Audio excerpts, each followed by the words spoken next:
Knowing is not enough. We must apply. Willing is not enough. We must do.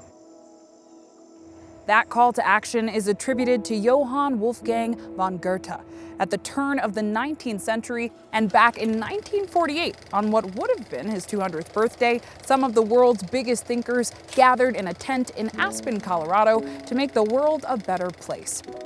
Chicago industrialist Walter Paepcke sent the invitations, setting up an event about sharing knowledge and hope and celebrating the cerebral and artistic achievements of humanity. In that tent, in a meadow, the Aspen Institute was founded. 73 years later, we're still here, celebrating humanity, facing down society's ills, looking for the next great breakthrough.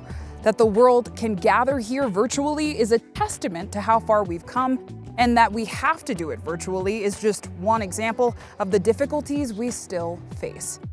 Welcome, I'm Zinklea Samoa, host and correspondent at Now This News, and your host of the 2021 Aspen Ideas Festival.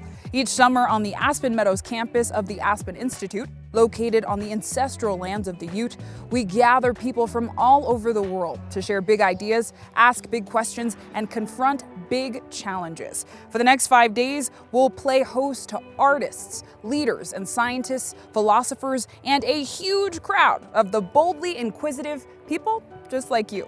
People who not only want to know, but who also want to do. Before we kick off the 2021 Aspen Ideas Festival, we would like to thank all of our generous underwriters, the organizations that make this digital festival possible.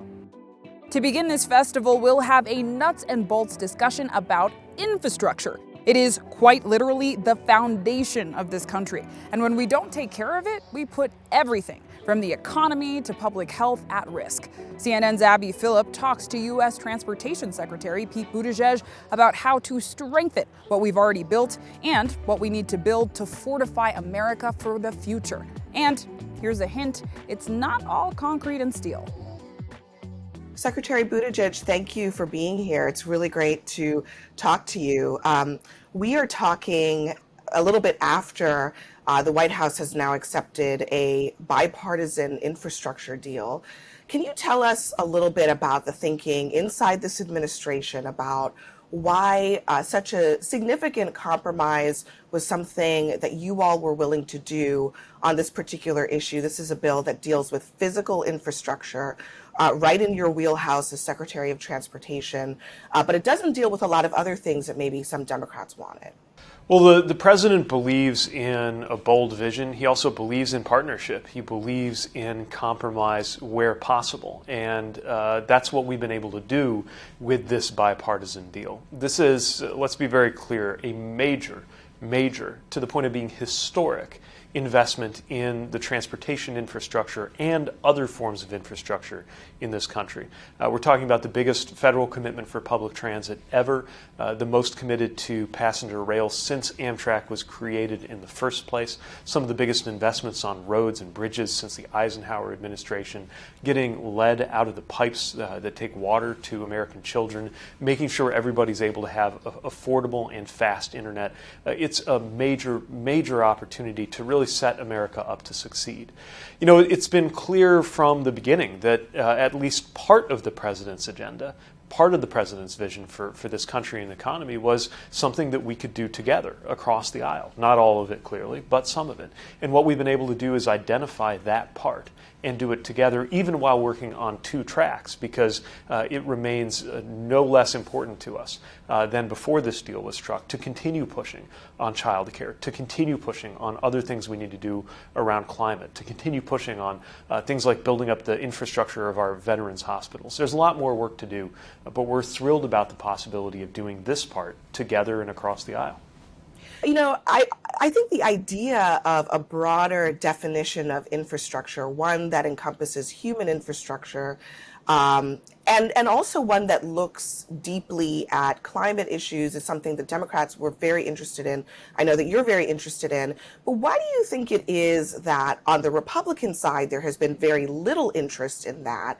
And do you think that we will, as a country, get to a point where those things are viewed as just as important as the the bridge down the road, or the crosswalk on your street?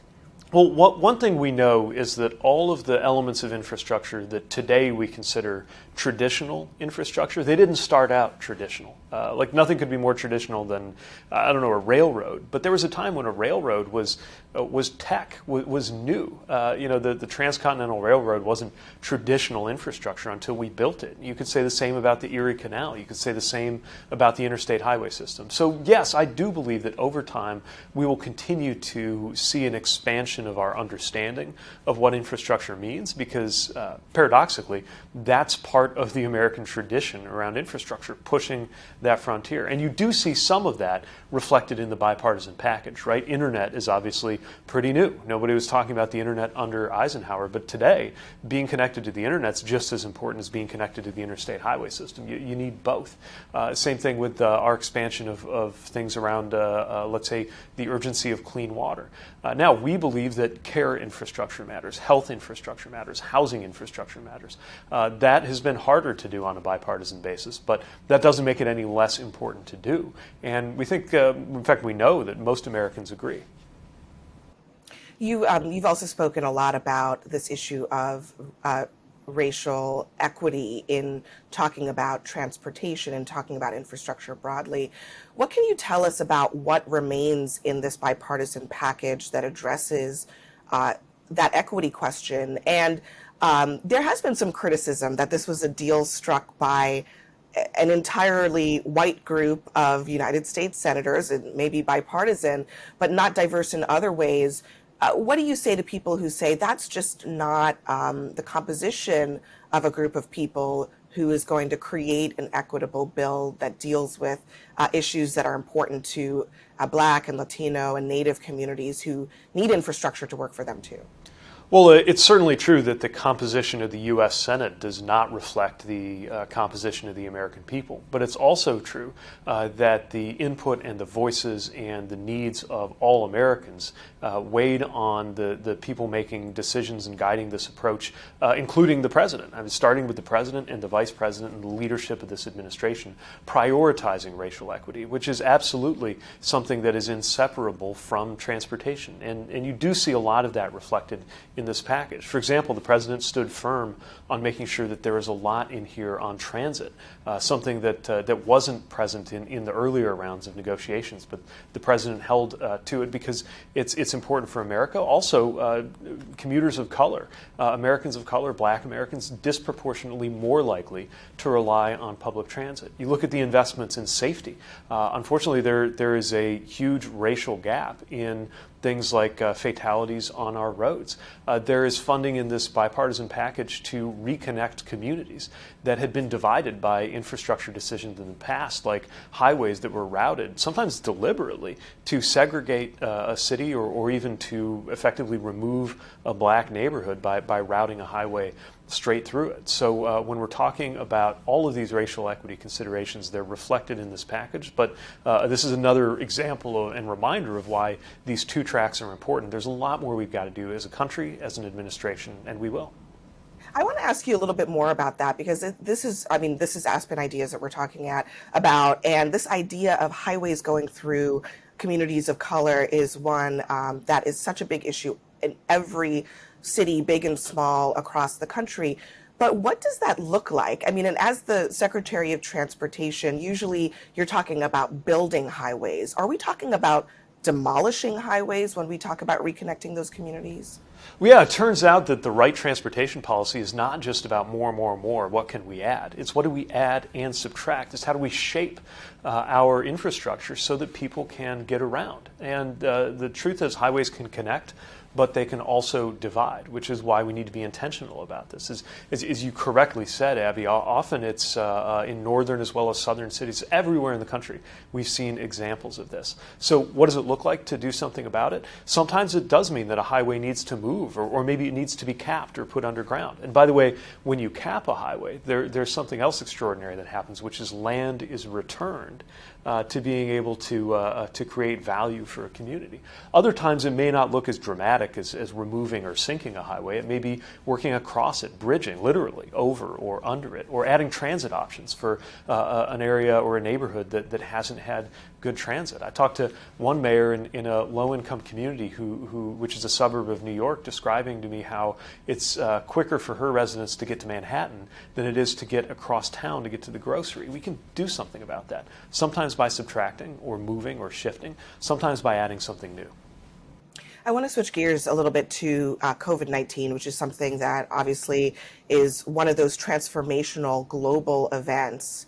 But starting a little bit more local, just quickly, mask mandates are kind of disappearing all over the place quickly as we come out of this pandemic. They still exist in airports, on public transportation. How long do you think that will go on? Well, I know there's a lot of impatience to get that part back to normal, too. I feel it. I was just on an aircraft. It would be nice not to need those masks. But of course, these decisions are guided by public health. And when you're in an environment like transit, certainly an airplane where you can't exactly get up and walk away if you don't feel safe, and where you have unusually large numbers of people from very different places physically very close to each other, things are a little bit different than at the mall or at a bar. But we do believe that it will be possible to move from those mandates to, provided this all-important race between the vaccines and the variants is something that we win for the vaccines. It's yet another reason why it's so important for us to make sure as many Americans as possible get that vaccine, because that, I think, is the single biggest thing that will make it possible for public health leadership in the administration to feel comfortable adjusting the guidance on these restrictions. I assume that's something that's being discussed actively in the administration right now? Yeah, this is definitely a live topic. I mean, we want to make sure that there is good public health guidance, that there's common sense, and that it's responding to reality and facts on the ground. So, we're never going to go by just kind of arbitrary dates or plans. We're always going to be checking it against the reality. Right. On the broader issue of how COVID has changed our lives, people are making decisions about where they live, how far they live from their work, what they want their commutes to look like. And as you are thinking about what transportation policy needs to look like for the next 8 to 10 years, we're debating a bill that's talking about spending for almost the next decade. How does the change forced by COVID-19 factor into that? Well, we don't know exactly what that next normal is going to look like, but I think we know that it's not going to be quite like 2019, nor should it. We are seeing dramatic changes in the way people work, and a lot of organizations reevaluating and reconsidering when work means sitting at a workstation in an office in a physical place versus working in ways that you can do from anywhere. Even as an organization ourselves, as a department with 55,000 employees, we're going through this right now, figuring out, okay, when do we need to ask or require people to be in a room with each other, and when is that simply not necessary? That could have profound implications on everything from commuting patterns to land use to real estate. It doesn't make sense to try to guess or predict how all of that's going to shake out. It does make sense, I think, to double down on creating good options, precisely because we don't know exactly where all of this is headed.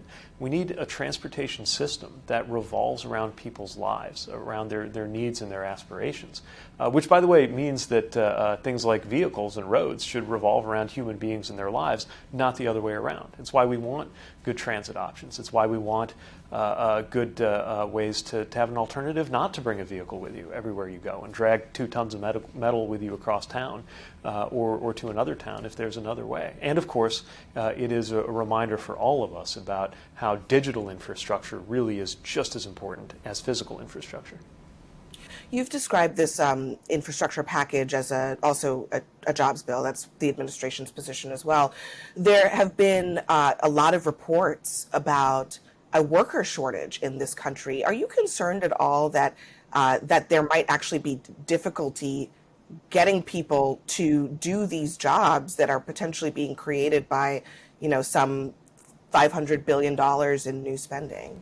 Well, to me, one of the most exciting things about this is the opportunity that it's going to create, because they're not just any jobs, they're good paying jobs, union jobs. But also, the majority of the jobs we're talking about don't require a university degree. They're available to Americans whether you went to college or not. So these are exactly the kinds of jobs that it will always make sense to try to create more of. Now, yes, we also have to make sure that we're creating a workforce that's ready. Part of that has to do with our education system. Part of it has to do with our skilled trades and our labor unions and the work that they do. Look, in a healthy economy, you will always see employers competing for workers, and you'll see pay and wages and standards of living increase. It doesn't all happen on its own. It's why we think it's important to make workforce investments too, and that's absolutely part of the president's vision. When you are, let's say, running for president in 2028, what will be your big innovative idea for the country? Could be about transportation, it could be about anything else. Well, I'm very focused on the job that I have right now. And what I'll say is I think the 2020s are probably going to be filled with more innovation in transportation than maybe at any time in our lifetimes. I mean, the changes that are happening, vehicle electrification, automation, drones, I mean, the stuff that's happening in our airspace is extraordinary. Now, as a former mayor, I'm always focused on some of the less sexy but incredibly important innovations. It could well be that across all of the things we could achieve with flying cars, automation, you name it, one of the most important things we achieve might be advances in materials, pavement. I know it doesn't sound as exciting as sizzling, but there is work going on, including work that's happening with federal support, on things like self-healing concrete, forms of pavement that can drink water, permeable pavement instead of it sheeting off into runoff, pavement that lasts longer. I know this sounds really, literally on the ground and in the weeds, but getting things like that right can actually unlock enormous amounts of opportunity and will be just as exciting, if maybe a little harder to sell than the technological things we're going to see above the ground. All right, well, so we'll be looking for your pavement platform in about 8 to 10 years.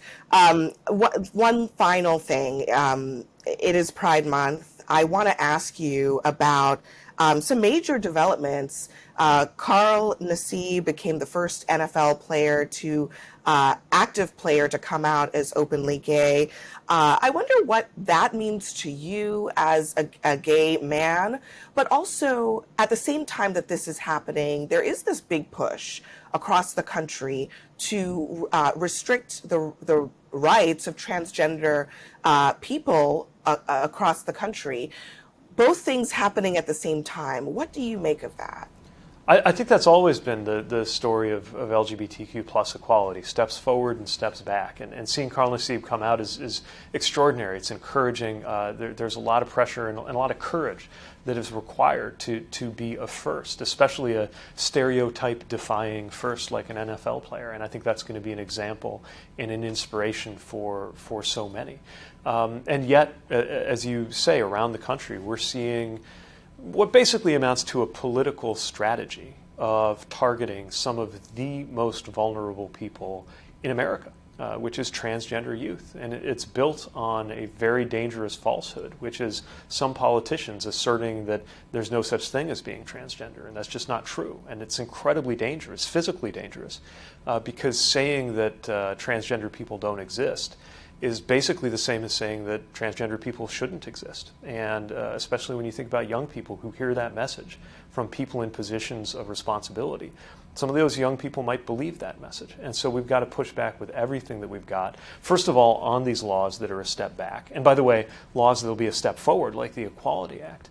But also simply sending that message that I'm proud to work for a president who sends that message, and I'm proud to echo it, that there are a lot of people for anyone out there who's wondering whether they fit in, whether they belong, whether they're going to be safe. There are a lot of people who have your back. Well, Secretary Buttigieg, thanks so much for this conversation, both forward-looking and also about the present intense conversation that we're having here in Washington about the future of infrastructure. Really appreciate it. Thank you so much. Thank you. Great to be with you. While we work to welcome a greater number of visitors to our campus in Aspen, Colorado, we'd like to share small snapshots of our campus that not only show you this place, but also how it is relevant to the spirit of the Aspen Institute. Kaleidoscreen, finished in 1957, was originally placed next to the campus's swimming pool. There, the 7 aluminum louvers were actually cranked into different positions to manipulate wind flow and the balance of sun and shade. This blending of the decorative and functional is vital to the Bauhaus aesthetic and can be seen in Beyer's work at scales from tabletop tea sets to the entire Institute campus. Many of us have had a little extra time to think in the last year or so. Given that, we asked some Aspen Ideas speakers and fellows, what's your best pandemic idea? The thing you learned that you want to carry forward. The power, beauty, and health of silence in our natural world and beyond, not just for wildlife, but also us humans. The benefits and fragility of silence. I dedicated my pandemic year, which was reported to be the greatest period of quietude in recorded history, to writing a book on this subject. I have decided to dedicate the rest of my life to making pizza and also creating designer cocktails. I think there's going to be a huge amount of focus on the science of conversation. Essentially, why do some people or situations allow us to communicate better than others? We cannot flip on or off the kindness switch if we want to improve society. My favorite pandemic insight has been the need to connect with old and far-flung friends. The pandemic taught us that we can socially connect over Zoom. We can host yoga classes and happy hours and Netflix parties with friends in different time zones. I'm hoping I'll carry these practices forward. The biggest risk going forward is a lack of imagination. We have more time than we think. The pandemic showed us what we could do remotely and allowed us quiet time to think and plan. We don't have to be running around all day. We can move some meetings and travel to Zoom and plan for better quality, less stress, less pollution.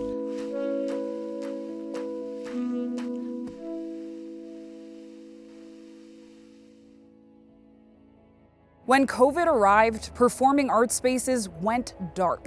It was heartbreaking, particularly for many performers and patrons of the arts. Yet, it is also comforting to remember that theaters always go dark before the curtain lifts. And now, these very spaces are raising the curtain on a whole new world.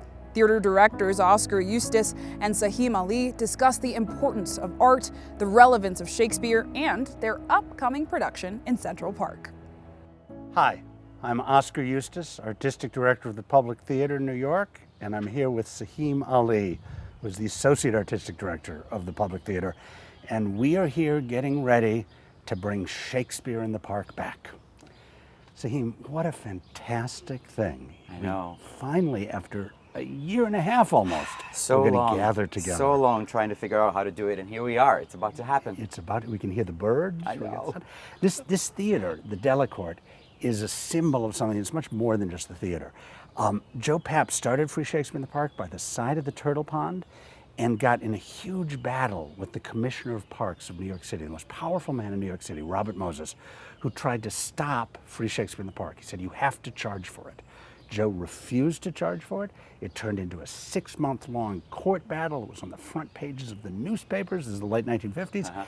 And finally, the courts ruled in our favor. And Free Shakespeare in the Park has sat here ever since 1958. Oh. And, you know, in a sort of beautiful little anecdote, Moses then turned around after he lost and gave Joe the money to build this theater. Wow. Yeah, it's kind of great. After fighting him. If you stand for your ideals, it's amazing who comes on your side. Yeah, you can transform people's ideas. That's right. And so we have been doing Free Shakespeare, which, you know, for me, I think this is the perfect expression of democratic citizenship. Because just like the libraries, free lending libraries was a radical idea at one point, free theater is something that is equally dramatic in saying that the culture belongs to everybody. The culture shouldn't be something that you can buy or have to buy. It should be your birthright. It should be, and that birthright is what brings us all together and creates a common citizenship. So what's going to be happening here on July 6th, Saheem? What are you doing? Oscar, we are getting the Merry Wives together. It's, as you know, like an extraordinary comedy. Yeah. Shakespeare just goes completely, he's just like radically raucous. Yeah. It's Falstaff, one of his most beloved comedic characters, puts him in his own play, puts these two women that he's trying to get with, and they get the better of him. And one of the things that's really extraordinary about it is how just unapologetically comedic it is, you know? Right. And the thing that I first, the thing that happened to me when I first read it was I started to hear these dialects. I started to hear these characters speaking in a West African dialect. Because for me, so many of the comedies that I grew up with in Africa, I grew up in Kenya, and we used to watch these Nollywood films. And so there was something very, very relatable to me about hearing these characters. And I remember this one scene where the wives get these letters from Falstaff, and I was like, oh, this would be really funny if it was in a braiding salon with these African women exchanging these letters. And so, you know, at the public, we've just really been interested in expanding the idea of what Shakespeare is, who it's for, who can perform it, and the idea of a black cast, an immigrant African cast on the stage of the Delacorte, being funny, being raucous, being hilarious, you know. Just, it's a radical idea, because once upon a time, actors of colors were not allowed to be on stages, were not allowed to perform major roles, were relegated, were sidelined. And so it's always been a passion of mine to center actors of color, and it's something that the public has been doing. James Earl Jones is one of the first actors of color on the stage of the Delacorte, you know? So I feel like what we're doing with this production is really expanding the notion of who can be on stage, who we're celebrating. And Oscar, you know, thinking about what we want to come back to this summer, we had these meetings with the staff where the staff said, we want something joyous, we want something fun, and we want something that celebrates the vitality that we have right now existing. And I think with Merry Wives, we're going to do something that's radical because of like who's up there, who we're celebrating, but it's also going to be joyous. It's going to be heartfelt. It's going to be something that we're going to, you know, the sound of laughter in these seats. I've missed being in the theater so much. You know, I can't wait for that first preview when there's the first big laugh and everybody realizes they're laughing, which we've done in the last 14 months, but now they're not laughing alone. They're laughing with other people. Because one of the things I love about the theater in general, but certainly Free Shakespeare in the Park, is in a way we are here in order to create an audience. We're here in order to take the individual people who wander into theater and meld them together into a sense of themselves as a community. And a community that can laugh together is something we desperately need right now. So, Saheem, I know we've got these fantastic West and some East African accents on stage, but it's not set in Africa. No, it's not. It's set right here in New York City. Because one of the things that felt important to us was to celebrate the city when we were coming back, you know, after the pandemic. Theaters have been shut down in our glorious city for months and months and months, and theater is such an incredible, a vital part of the heartbeat of New York. And so it felt like a way to embrace both what's my identity being an African and the dialects that I was hearing, but also placing them here, because that's the story of New York, right? We have immigrant communities here who are here living their lives, and often their stories are about hardship, are about the strife, are about exclusion. And so just it is a radical notion to put them on stage and say they're just being funny. It's just a comedy, you know, and just allowing them to be three-dimensional human beings. So getting people from the Bronx, from up in Harlem, from Washington Heights to come and see people who look like them and sound like them on stage, I think it's going to be a really, really magical experience. And people who look and sound like them doing Shakespeare. Yes. They're not only claiming the stage, they're claiming the greatest writer in the history of the English language as theirs. And that's, you know, the thing that enraptured me about the public theater when I was a teenager and made me desire this job for my whole life till I got it, was the idea that the public theater is both radical and inclusive and also tremendously conservative, in that it says that these great achievements of the past, of the culture, need to be maintained, need to be preserved, but need to be preserved as our property, not as the property of the same class that owned them 400 years ago, but the property of everybody. And that's, you know, to me, it's the promise of America, it's the promise of the theater, that everybody has a place, that everybody belongs together and that we as a community, united, are stronger than any of us separated. Yeah, and we want to reflect that on our stages as well. That's right. We want to show not only in our audiences in terms of who's coming here, but who gets to be on stage as well. You know, in the theater we use these metaphors, which people are in real life they're metaphors. For us, they're literal. To put somebody center stage. Yeah. To put the spotlight on somebody. That's what we literally Yeah. do. Yeah. And it's why the stage is a fantastic place for letting people feel that they are the subjects of their own story. They aren't the subjects or objects of anybody else's story. It's their story Yeah. they get to tell. Yeah. Yeah. Hopefully that's a powerful thing. I think so. I think so. You know, it definitely has been powerful for me, Oscar, as someone who grew up in Africa, born and raised in Kenya. My first Shakespeare was a production of Romeo and Juliet that I was in when I was a teenager. Wow. And in that production, everyone was black. Everyone was black. And it wasn't extraordinary, it was ordinary. So when I came to America, you know, and seeing people of color like on the sidelines or, you know, in the chorus and not in center stage, like you've just said, except for the public theater, where I always came because I noticed that, because I'm always looking for that, because I'm looking for myself on stage. And so the opportunity to come to the public, to talk to you about this production, to say, you know, for us to say, let's do this, let's actually do something that hasn't been on the stage before and celebrate blackness and make it joyful, that is a radical thing. Yeah. It really It's is. a beautiful thing. It's a beautiful thing. Shakespeare is, you know, oddly able to take this kind of interpretation in a way that no other author is. And partly it's just he's the greatest author there ever was, so the plays can stand a great deal of reinterpretation. But I think part of it is because he was performing for the most democratic audience in Western theater history. He was, because of the Tudor Compromise, the people who were at the Globe Theater were illiterate groundlings, were Oxford and Cambridge graduates, were aristocrats. Every strata of society was present at the theater for the first time in 2,000 years. And Shakespeare had to write plays that spoke to all of them at once.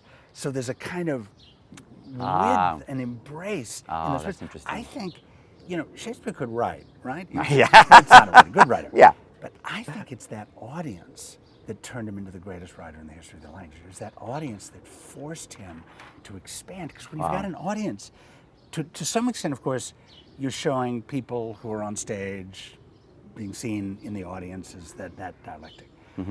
But what you're also doing is you're showing everybody in the audience what they have in common with each other. And so for a play to work, everybody in the audience needs to feel like they're going through the story together. Yeah.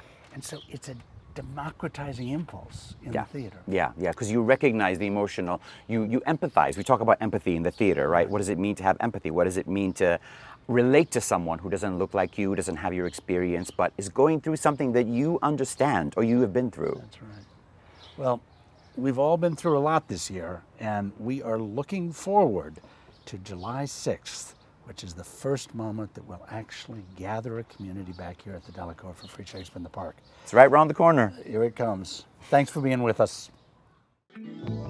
Aspen Ideas Festival is generously underwritten by Allstate, IBM, MasterCard Center for Inclusive Growth, Mount Sinai, PayPal, Walton Family Foundation, Verizon, and YouTube. Also, thanks to Prudential and the Rise Fund. Festival participants have been enthralled, entertained, and enthused by Jon Batiste since he first surprised attendees in the Benedict Music Tent with his melodica during the summer of 2014, or when he was on stage with Wynton Marsalis discussing the history of jazz. Hear the difference? Make you want to shake your butt. Although the last year and a half has been challenging, Batiste's creativity continued to inspire. He took to the streets to uplift frontline workers and fight for social justice. Thank y'all for coming out in support of humanity and justice. His album We Are was widely received and celebrated, and his score for the Pixar movie Soul was recognized with a Golden Globe and an Academy Award. Much love, much light to you. I love you even if I don't know you. Later on. We are looking forward to welcoming friends like Jon back to campus. Nobody's telling you what to play. You just getting up there and you create. And if you can take that into other areas of your life, I think you live a healthier life. What a wonderful world. For the last year and a half, a global pandemic kept many, if not all of us, isolated and afraid. And for thousands, it has taken away livelihoods and loved ones. As we've navigated collective grief, there have also been new opportunities for collective healing. In fact, according to Harvard social scientist Arthur Brooks, coronavirus may have taught us valuable lessons about how to lead a happier life. Hi friends, it's great to be back at the Aspen Ideas Festival. What a year it's been, 16 months actually. As you can see, I'm here in person. Those of you who are watching, you're not. And that's good and bad. It's bad because it's better when we're all together. We know that. It makes us happier. It gives us a sense of physical community. But here's the good news. There are a lot more people that can share ideas with the virtual Aspen Ideas Festival than ever could before. And in point of fact, we're learning all sorts of new ways to share ideas, to share experiences, to share the relationships that we have with each other in the new virtual world. We're making the best of it. We'll be back together in person next year, but who knows? Maybe this kind of format will stick around so the people who can't be here can be here. I want to talk to you today about all the things that we've learned over the past year, the pain that we've experienced, and maybe what we can learn from that pain, how we can come out of the coronavirus epidemic happier, better, stronger, more resilient than we went in. Now, when I think about this idea of getting better through adversity, I think often about my mother-in-law. She was caught as a little girl in the Spanish Civil War. Her father was a surgeon for the side that lost the Spanish Civil War, who subsequently spent many years in prison. So she grew up in poverty. At the age of 21, she moved to Barcelona and married my father-in-law, a marriage that turned out not to be very happy. As a matter of fact, he left soon after his children were born with another woman. This is not an unusual story. It's happened all throughout history. So it's not an uncommon tragedy, but it's a trauma nonetheless. My father-in-law didn't pay child support. It was hard on them. Recently, my beloved mother-in-law, who's now 92, and I were discussing this, and she said, that was the worst time of my life. And she thought about it a little bit, and she said, and it was the best time of my life. I said, what are you talking about? How can it be the worst and the best at the same time? She said, because had it not been for that terrible time, I wouldn't have become the person that I am. You see, after my father-in-law left and she had to take care of her kids, she had to be resilient. There were no choices. She went to college. She became a teacher. She became the person that she turned into, somebody fully alive with her own friends, with her own life, with her own profession. Because it turns out that what my mother-in-law was talking about is a great phenomenon in my field of social science. It's a phenomenon that we call post-traumatic growth. Now, you hear all the time about post-traumatic stress. We talk about it constantly, and it's no joke. I mean, people suffer when they deal with traumas. But here's the good news. Most of the time, people in the long run experience something called post-traumatic growth, which has amazing benefits. When you deal with pain and sacrifice and you really lean into it and you learn from it, you can expect a number of very tangible benefits.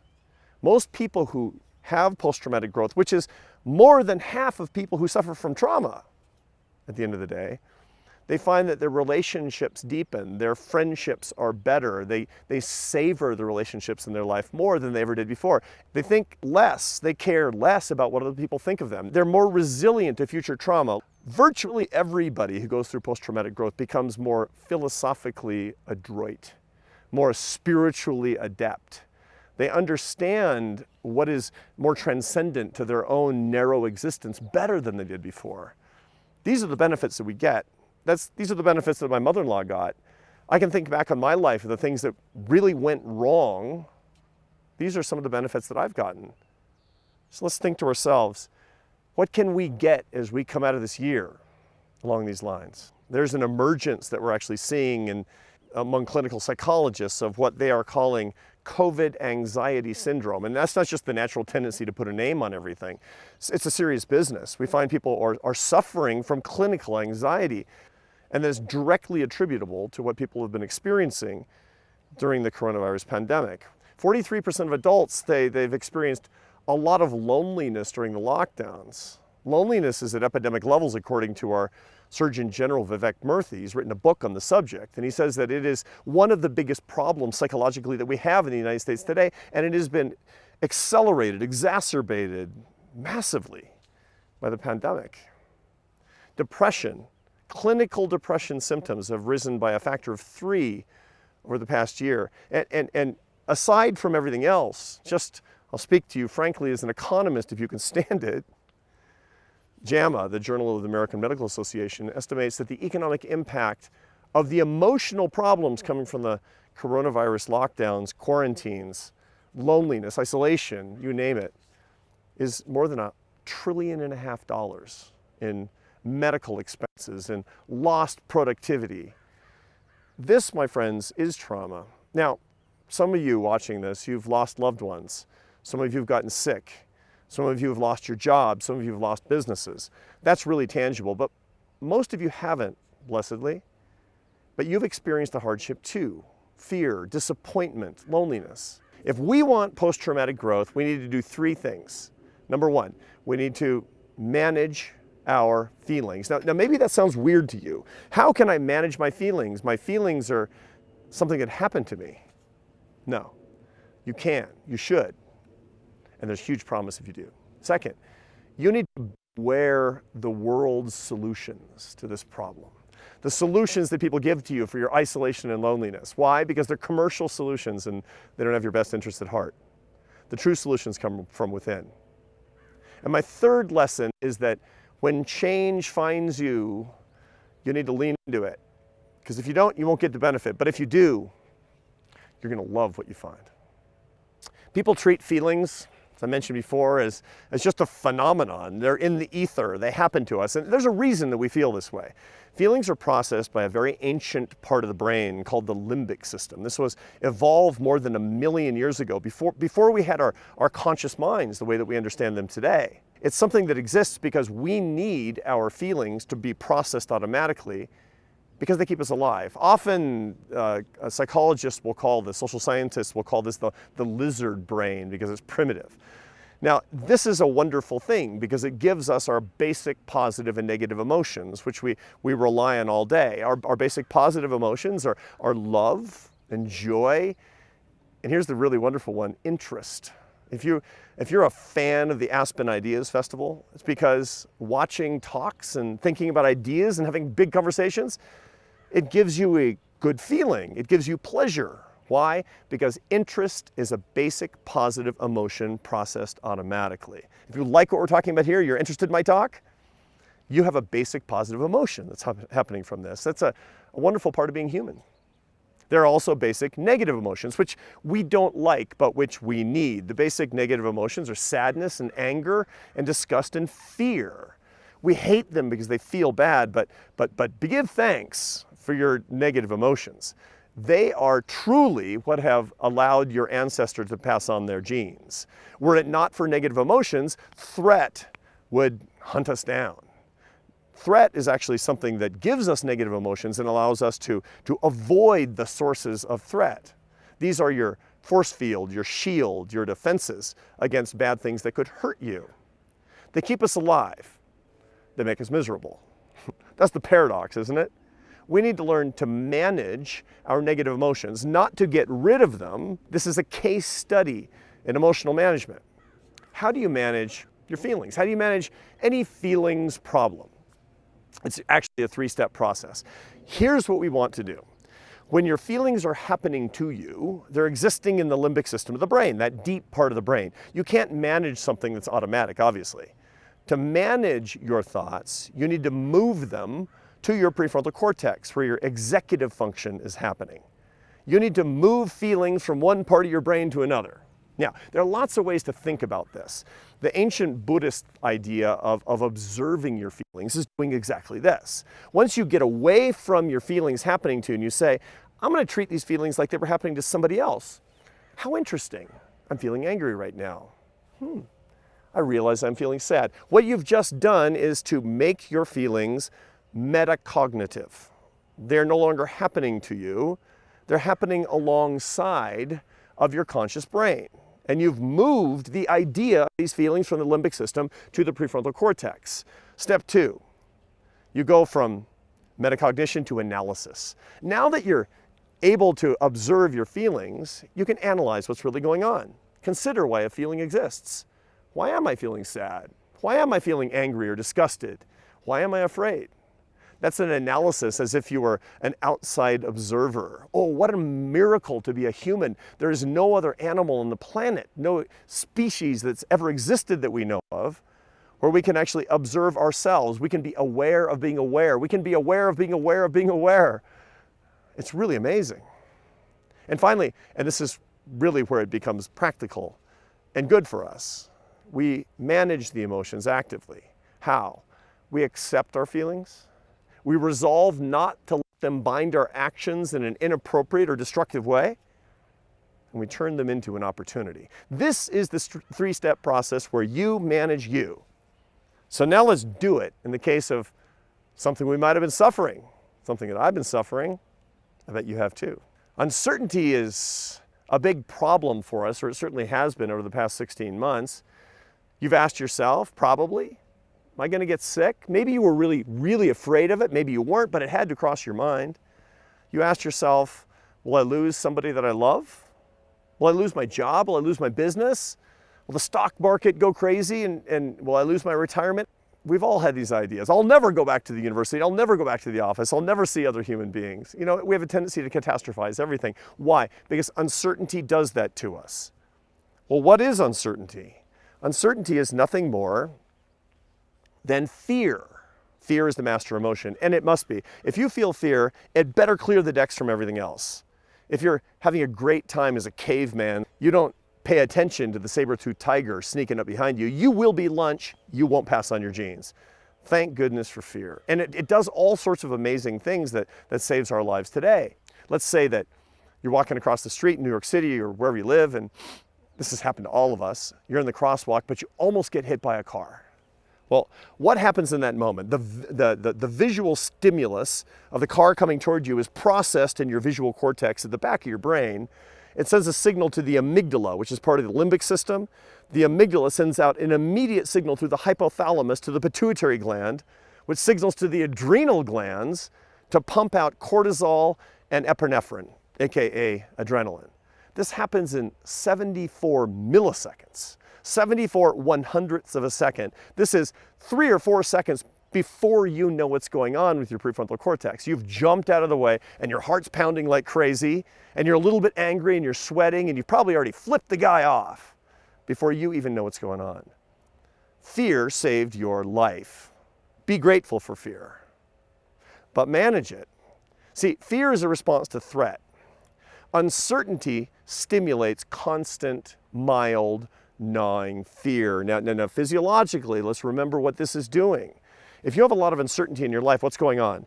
Ordinarily, it means there's a bunch of unknown outcomes with probabilities that you don't know either, and therefore contingencies that you can't manage. What is this all about? This is basically a phantasm behind you, a fear of a threat behind you that's small and it's kind of hunting you all the time. That's how uncertainty works. You know that feeling where I know something's bothering me, I can't remember what it is right now, but I know something is ruining my day. It's almost always uncertainty, and this is what people have been suffering. And the result is kind of a little drip of stress hormones, a little drip of cortisol, drip, drip, drip. Don't avoid uncertainty, don't ignore uncertainty, don't try to block it out, because you'll get unintended secondary consequences. The uncertainty will pop out in some area of our life, which will clamp down in terms of what we try to manage. When we have uncertainty, there's unknown outcomes, unknown probabilities, unmanaged contingencies, which is why we have fear. Risk, on the other hand, has known outcomes, estimated probabilities, and therefore managed contingencies. That's the reason that insurance exists. Insurance is literally a happiness business because it converts uncertainty to risk. How do we try to do that in our ordinary lives? If I can get enough information, then I'm going to know the possible outcomes, I can estimate the probabilities, and I can take action. Well, guess what? When there's something that's as uncertain as the pandemic was, you can't do that. Here are your uncertainty action steps. Let's call this the uncertainty management steps. Number one, is metacognition. Remember, observe your feeling. I'm experiencing fear from uncertainty. Step 2 is analysis. I can't avoid this uncertainty. I can't convert it into risk. So I need to manage it. This is how all of us should deal with traumas and pain and sacrifice and trouble, small and large, is we should start every day by neutralizing the uncertainty, managing our feelings by saying, I don't know what's going to happen this week or next year or over the next 10 years. I don't know. It's uncertain. But one thing I truly know is that I am alive and well this day. This day is a gift. I will not waste the gift that is this day. Early on, I noticed after a couple of months of lockdowns, it's great being with my family, don't get me wrong, but the lack of contact with new people, new conversations, even strangers, it made me feel almost physically uncomfortable, like there was a pane of glass between me and the outside world. I was lacking a key neurotransmitter, a neuropeptide that functions as a hormone, if you're keeping track of the technical parts, called oxytocin. This is in the vernacular known as the love molecule. Why? It's produced by the human brain in response to two things: eye contact and touch. You crave it. It is intensely pleasurable. And it's a wonderful part of human evolution, actually, because it bonds us to other people in ways that make us, as far as we're concerned, fully human. You get the biggest burst of oxytocin when you lay eyes for the first time on your newborn child. So what's the problem when you don't get enough of it? You feel uncomfortable, you feel restless. It can be almost physically painful. And that's what a lot of people have experienced. Why? Not enough eye contact, not enough touch. So what do we do? What do we do? Well, the world has got solutions to this. The world has got commercial solutions to make you feel better. What do they look like? They look like this: staring into a computer screen, making eye contact, so it seems, or at least making social contact with other people.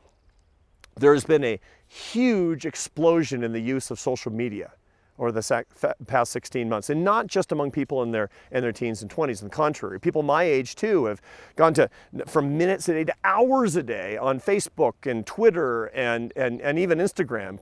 Here's the problem: it doesn't work. No eye contact, no touch. It promises everything. It delivers next to nothing.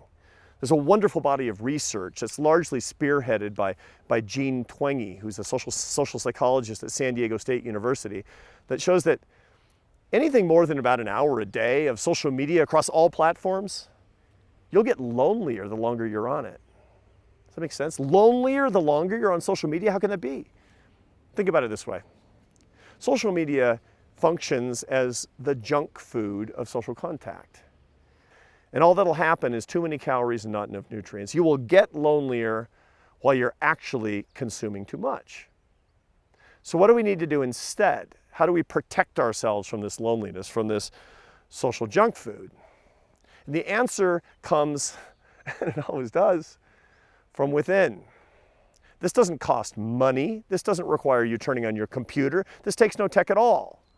This requires that to feel fully human, we have to act fully human. Here are reliable oxytocin boosters that are free because they come from within. Number one is more eye contact. Now, one of the interesting behavioral phenomena that we see during the coronavirus lockdowns is pandemic, during the isolation, just kind of living in our little bubble. Most of us, some people are living alone, but most people are not. Most people over the past 16 months have lived with other people. The problem is that their behavior hasn't changed from before the pandemic. If you live with somebody that you see every day, your spouse or your children, you can be like ships passing in the night. You're not purposively making eye contact with somebody. You talk to somebody while you're looking at your phone or at a book or whatever, and you have to do it on purpose. Remember, metacognition, analysis, management. You need to go from I'm experiencing loneliness to taking it into your own hands by changing your behavior on purpose. The second is touch. We have casual touch. all day long with a lot of people. But once again, with the people that we're living with, that really the only people that we see during the circumstances that we've had over the past year and a half, there's not that much out of the ordinary in our touching, and it all adds up to not enough. It turns out that canines and humans have, and Homo sapiens have, we've evolved in parallel to complement each other in all sorts of wonderful ways. You ever feel like your dog loves you? Biologically, your dog loves you, because when you make eye contact with and touch your dog gets a 56% boost in blood oxytocin levels, which is equivalent to being madly in love with somebody and staring into their eyes. This is kind of Paul Zach's bailiwick, and he's great in this work. And one of the things that he's estimated is how to maximize blood oxytocin levels, 22 seconds of contact, a 22-second embrace. Yeah, that's what I'm saying. You need a 22-second hug, and you need it therapeutically every 2 hours from the people that you live with, from the people around you. It's going to transform your personality. It's going to do amazing things to you. And as important as anything else, this is your reliable interior self-management solution. Beware the outside commercial world. Embrace the internal you that gives the truth. At the beginning of the coronavirus epidemic, it was just going to be a few weeks. And then it turned into 6 months and then a year. And then it kind of dawned on us. This was supposed to be a disruption. It's actually a transition. We hate transition. But transition is a normal part of life. One of the things that I point out to my students at Harvard is that you were born during the fall of the Soviet Union, which was a tectonically important transition in world affairs and geopolitics. It was never supposed to happen. Foreign policy has never been the same. 10 years later was 9/11. That was a trauma. A decade later, we had the financial crisis of 2008, 2009, and fast forward 10 more years, that got the coronavirus. Every 10 years, there's a massive, unwelcome collective transition, and this is interspersed with your private transitions. According to the data, every 18 months or so, there's going to be a transition in your life, usually involuntary and therefore unwelcome. Transition is part of life. Change is part of life. How can we be more resilient for the next time? Again, this is one of the promises of post-traumatic growth. If we can get to the root of our discomfort now with this transition, we're positioned for all kinds of good things going forward. It goes back to evolution. Once again, negativity bias is what we call it. When you're seeing a transition in your life, you always look for the bad parts of it. Why? One of the reasons that you've survived is because of the negativity bias that surrounds transitions and changes in your life. If you wait long enough and you embrace change, and you get something else called fading affect bias. What's that? Fading affect bias means you forget the little discomforts, you forget the threats, you start to embrace the benefits that came to you from the learning that came during the change, during the transition, maybe during the pain and sacrifice, maybe during the trauma itself. Now, the period of transition is uncomfortable, but the learning comes because of what we call liminality. Liminality is the space between two equilibria in your life. And what we find is that this is the period of most intense creativity and growth. Think about it in your own life. Think about it when you were going from college to your first job, and that period that was, you were learning about yourself and you disliked it, but you think back on it now and how it made you who you are. You understood yourself better. When I talk to people about the epidemic, that the conversations they always key in on two topics. About pre-pandemic, all the stuff that they liked and they miss. And then they talk about the things that they don't like during the pandemic, the disappointment, the missed things, the graduations, the weddings. But that's a missed opportunity to get the benefits from the liminality that this experience is bringing us. Talk about the pre-pandemic experiences and relationships and general phenomena in your life that you disliked and you want to leave behind, and make a strategy to leave them behind. What about the daily hassles? What about things of your job, or maybe your job itself, or the place where you live that didn't fulfill you? What about the unproductive or toxic relationships that you need to leave behind? And make a second list now of the things that you like from the pandemic. I know, net, you prefer not to have the pandemic. I got it, me too. But make a list of the things that you will miss. That after dinner walk, that time in your garden, that, coffee with your spouse, somebody that you love in the middle of the afternoon that you never would have gotten before. make a list of those things and make a strategy to keep them. If you really want to grow and change, and you want it to be good for you, you want post-traumatic growth, then you need a strategy, a metacognitive strategy to do so. And that requires these lists. What will I leave behind that I don't miss? What will I keep that I actually liked? When I was a kid, I grew up in the Pacific Northwest. I grew up in Seattle, Washington, and I was crazy about fishing. Well, along the way, after I've been doing this for 2 hours, fruitlessly, I remember this day, not because of the picture, it's burned into my brain. This old wizened local mariner comes out of nowhere, seemingly. He comes up to me and says, "Hey kid, catching something?" I said, "No, nothing." He says, "Getting any bites?" I said, "No bites." He says, "Because you're doing it wrong." "What are you talking about I'm doing it wrong?" He says, "You're not fishing during the falling tide." Now, for those of you who don't live on the ocean, the falling tide is when the tide is going out especially quickly. That's a falling tide. He said, because during a falling tide, it looks like there's nothing that's going to stay. It's stirring up the plankton and bait fish, and the game fish are going berserk. We've half an hour, we're pulling out fish after fish. And he says, you know, kid, there's only one mistake you can make during a falling tide. And I said, what? He said, not having your line in the water. The coronavirus epidemic, or for that matter, any unwelcome change in your life, it feels like loss. It's really just the falling tide of life. That's the time when the bait fish are stirred up. Get your line into the water. How do you want to come out of the coronavirus epidemic? Better than you went in. How are you going to do that? You're going to manage your bad feelings? Because you're going to get more of them. Manage them now, enjoy that later. You're going to beware the world's wily and external commercial solutions and look within. And finally, lean into the changes that are hunting you, because those are the things that you really need the most. I didn't choose coronavirus. You didn't either. It chose us. My only choice is not whether I suffer from the coronavirus epidemic. It's how I choose to react to it. But we can look back on this time together as we emerge from the pandemic as a sacred time, as a sanctified time, as a beautiful time, because it helped us understand who we are and, most importantly, who we can be. I hope that you're happy. I hope that you're well with your family and your loved ones. I hope that these ideas have helped you. And I'm looking forward to sharing more ideas with you in the future. Thank you. And now a message from Dan Porterfield, President and CEO of the Aspen Institute. Hello, everyone.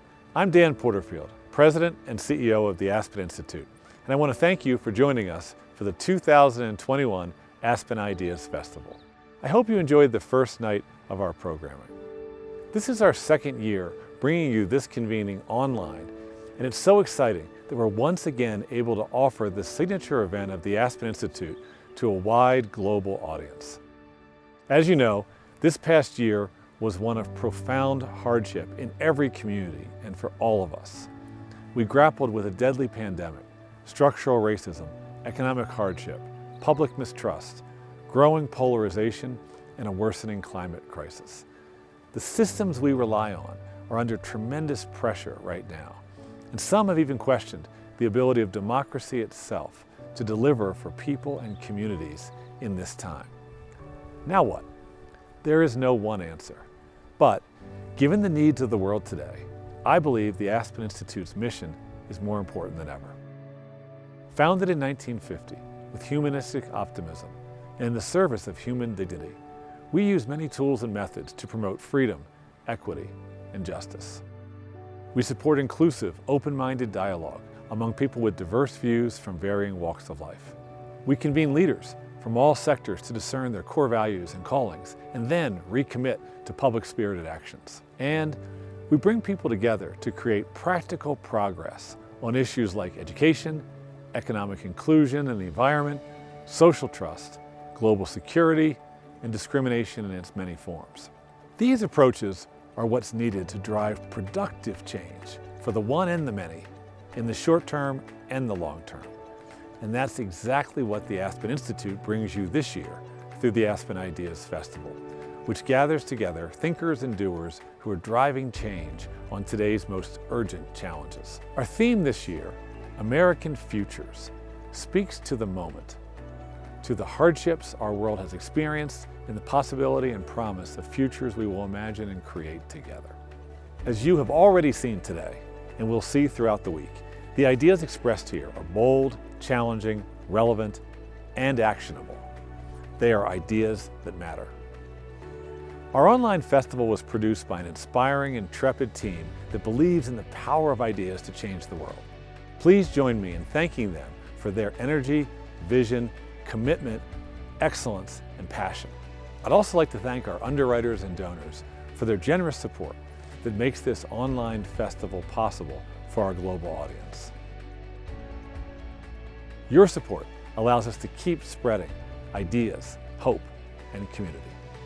Finally, I'd like to extend a special thank you and welcome to a group of young people who are joining us, the Bezos Scholars. The Bezos Scholars program partners with the Aspen Institute and the festival every year and engages high school students and educators from across the United States and Africa. We're so glad they're a part of this year's festival again. We bring you Aspen Ideas Festival 2021 because we at the Aspen Institute are committed to making a difference in the world. That is our purpose, and we pursue it relentlessly in everything we do. Thank you for joining us and for your partnership. Aspen Ideas Festival is generously underwritten by Allstate, IBM, MasterCard Center for Inclusive Growth, Mount Sinai, PayPal, Walton Family Foundation, Verizon, and YouTube. Also, thanks to Prudential and the Rise Fund. Tonight has offered just a brief taste of the inspiring programming that's a part of the 2021 Aspen Ideas Festival. Join us tomorrow for an evening of insightful and thoughtful speakers, including Parag Khanna on America's Next Manifest Destiny, PayPal's Dan Schulman on investing in racial equity, and Lonnie Bunch of the Smithsonian on what museums really mean to us. Tomorrow we'll also launch our breakouts, smaller sessions that let you dig deeper into the mysteries, complexities, and possibilities of today's world. And in some breakouts, you can ask questions and interact with our speakers. They'll start tomorrow morning at 9:30 a.m. Mountain Time. Learn more about them and find the ones that speak to you at aspenideas.info/2021.